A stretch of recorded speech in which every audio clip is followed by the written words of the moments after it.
This is one of the simplest recipes I've ever made, and oh my lord, does it taste good. Today we're making miso butter chicken. This is actually going to be a very easy recipe with both simple ingredients and cook methods. I'm going to show you how to make an insane miso butter that'll knock your socks off, as well as how to get the crispiest and most delicious chicken you'll ever have in your life. But first, who am I? My name is Xander Mason, and I love to cook. It's something I've been doing for years now, and I would love to inspire you to try out my recipes. Now, without further delay, let's get to cooking. Now, first thing we're making is our insane miso butter. And I'm not lying when I say this thing is insane. With a knife, I'm gonna chop just the greens from one green onion. I got roughly 8 grams here. Don't use any of the whites here, or I will know. From there, we're gonna chop just a little bit of Italian parsley. This is also about 8 grams worth as well. Now in a medium bowl, you're gonna throw in half a stick of butter, followed by 2 tablespoons or 50 grams of honey, and half a cup or 150 grams of red or white miso paste. If you've never used miso paste before, get ready to level up your cooking. It's one of the most umami simple ingredients that can elevate any of your meals. And it has a long shelf life when refrigerated, so if you don't cook often, it won't go bad. But enough miso paste glazing. Next, we're going to throw in 3 cloves of minced garlic, as well as less than 1 inch of minced ginger. For both, I'm using these little frozen packets that are portioned in my freezer. If you could get these, give it a shot. If not, just use fresh garlic and ginger instead. I'm also going to throw in all of our parsley as well as our green onions, and with a spoon, give that sucker a solid mixing. Once it's fully mixed together, it should look something like this, and it's always important to give it a little taste to adjust the flavors.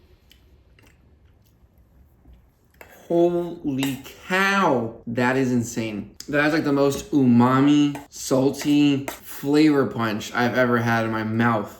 This is the backbone for all of our flavor. Whew, that's so good. From there, I'm gonna store it in my fridge, and you don't have to put it in the freezer. I actually don't know why I did that. Now it's time to prep and cook our chicken. I'm using skin-on chicken thighs, and do yourself a favor and buy the boneless version so you don't have to debone it yourself. I'm by no means a skilled butcher, and I kind of just hack at it until the bone comes out. But once you have 4 boneless skin-on chicken thighs, I'm gonna cut any excess fat or skin. I'll then sprinkle some salt on both the skin and meat side, and I'll also crack some black pepper on the meat side as well, but only that side. Do not put it on the skin side because it will burn. Once salted, I'm gonna lay down my chicken skin side down on a cold stainless steel pan. And yes, you want this to be a cold pan. Turn your burner to medium, and we're now gonna slowly render and crisp up the skin. Now this step does take some time, but it's honestly very worth it because it'll yield the crispiest chicken skin possible. After about 6 to 8 minutes, you can see the fat is starting to render, giving us a lot more juices in our pan. Another 5-ish minutes later, my chicken has now stuck to the pan, which is okay. Do not try scraping it free. Once the skin gets fully seared, it'll release itself from the pan. After another 5 to 8 minutes, my skin has seared enough that it's released itself from the pan, and look at that crust. I'll be honest, I've never seen chicken skin seared that well, and can we actually get a sound check, please?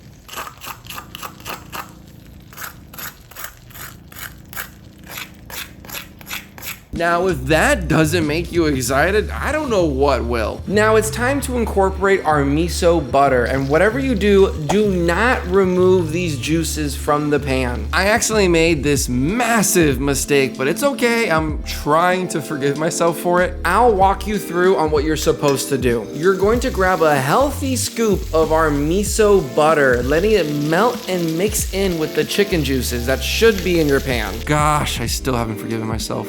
Once Once mixed in together, you're going to baste your miso butter over your chicken until it's fully cooked. I kept basting it for 3 more minutes until I got an internal temperature that was around 180 to 185. From there, remove it from the pan and onto a wire rack, and while it's there, bask in its juicy glory. Again, chicken has never looked this good in my life. Now I'm gonna throw down some rice in a bowl, and hold up, I can already hear you guys saying, Xander, where'd you get that rice? I don't know why I gave you guys that accent, but here we go. All I did was get 2 cups of washed Basmati rice along with 2 cups of chicken stock, or in my case, 2 cups of water mixed with 2 teaspoons of better than bouillon chicken base. Give that sucker a little pinch of salt, close the lid, and then turn that bad boy on.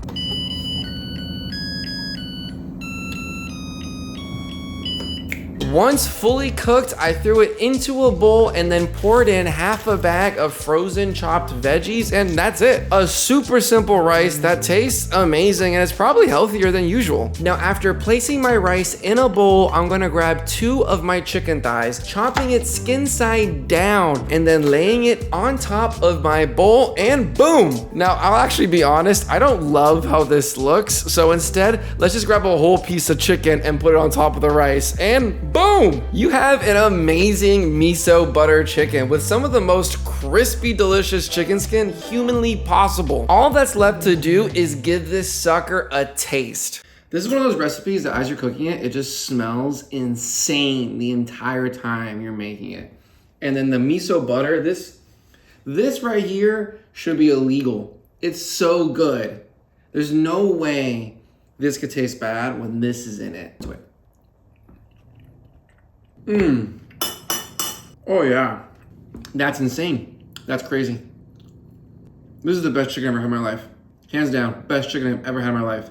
Every bite is like a symphony of flavors in my mouth, just hitting all the taste buds and melding. Oh, it's so good. This is insane. And there you have it. If you enjoyed this video, I would appreciate a like and comment. If you want to check out last week's video where I made a picanha steak, link is right here. Thank you very much and have a wonderful rest of your day.